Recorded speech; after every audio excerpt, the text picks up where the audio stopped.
Hi friends, this is DP and you are watching MP study point. दोस्तों, इतिहास में पहली बार नेपाल किसी के लिए फरिश्ता बना है। जी हाँ दोस्तों, ऐसा पहली बार हुआ है जब नेपाल ने किसी दूसरे देश की सहायता की है। क्योंकि दोस्तों, हमने बहुत बार देखा है जब बड़े देशों के द्वारा, बाहरी देशों के द्वारा नेपाल की मदद की जाती है।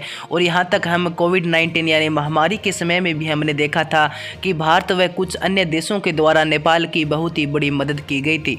लेकिन दोस्तों, अब की बार सब कुछ बदल चुका है और अब की बार नेपाल ने किसी दूसरे देश की बहुत ही बड़ी मदद की है। और ये सहायता नेपाल के द्वारा ऐसे समय में की गई है जब उस देश के लोगों को मदद की बहुत ही ज़्यादा आवश्यकता थी। और ऐसे समय में नेपाल की एंट्री हुई और इतनी बड़ी मदद करके नेपाल पूरी दुनिया के नज़रों में फरिश्ता बन गया। जी हाँ दोस्तों, मैं बात कर रहा हूँ अफगानिस्तान की। हाल ही में दोस्तों, नेपाल के द्वारा अफगानिस्तान के लोगों की बहुत ही बड़ी सहायता की गई है। और ये सब देखकर पूरी दुनिया अब यही कह रही है कि नेपाल केवल लेना नहीं बल्कि देना भी जानता है। तो चलिए दोस्तों, देखते हैं क्या है पूरी अपडेट और अफगानिस्तान के लोगों की नेपाल ने किस प्रकार मदद की है, इस पर हम पूरी चर्चा करेंगे। तो आप वीडियो के अंत तक बने रहें। साथ ही अगर आप इस चैनल पर नए हैं तो चैनल को सब्सक्राइब करके बेल नोटिफिकेशन ऑन कर लें ताकि इस प्रकार की प्रत्येक अपडेट आप तक पहुँच के सबसे पहले। तो चलिए शुरू करते हैं आज का इंपॉर्टेंट वीडियो। तो दोस्तों, जैसा कि हम सब जानते हैं कि जब से अफगानिस्तान पर तालिबान का कब्जा हुआ है तब से वहाँ पर जो लोग रह रहे हैं वो गरीबी और भुखमरी से जूझ रहे हैं और उनकी जो आर्थिक स्थिति है वो लगातार खराब होती जा रही है, दयनीय हो रही है। और ऐसे समय में दोस्तों, नेपाल के द्वारा अफगानिस्तान के लोगों की बहुत ही बड़ी मदद की गई है।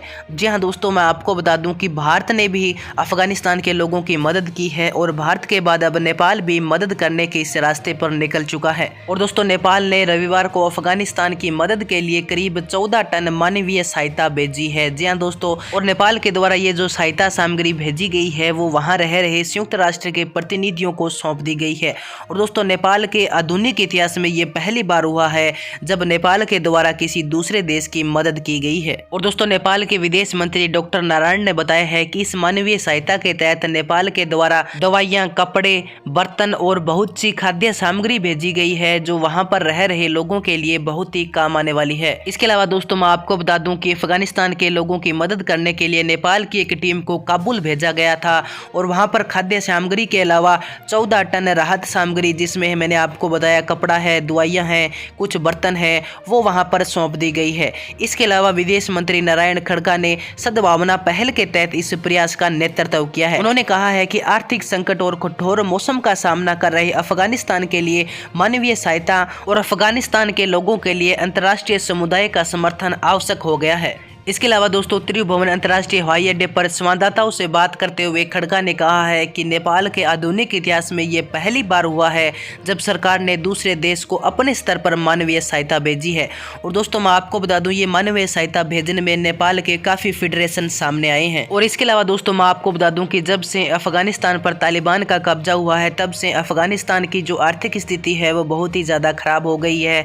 और इससे पहले भारत ने भी 50,000 मीट्रिक टन गेहूँ, दवाइयां देकर अफगानिस्तान के लोगों की और पूरे अफगानिस्तान की मदद की थी। और भारत के बाद अब नेपाल भी इस मदद के रास्ते पर निकल चुका है। और दोस्तों, ये बहुत ही बड़ी बात है कि अब नेपाल के द्वारा भी अफगानिस्तान के लोगों की मदद की जा रही है। और ये मदद करके नेपाल अब पूरी दुनिया की नज़रों में फरिश्ता बन चुका है और पूरी दुनिया अब यही कह रही है कि नेपाल केवल मदद लेना नहीं बल्कि मदद करना भी जानता है। तो सच में दोस्तों, जिस प्रकार नेपाल ने अफगानिस्तान के लोगों को और वहाँ पर काम कर रहे लोगों के लिए मदद जी है, ये सच में एक काबिले तारीफ है।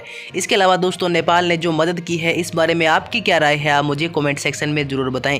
तो दोस्तों, आज की वीडियो में इतना ही। मिलते हैं अगली वीडियो में एक नई अपडेट के साथ।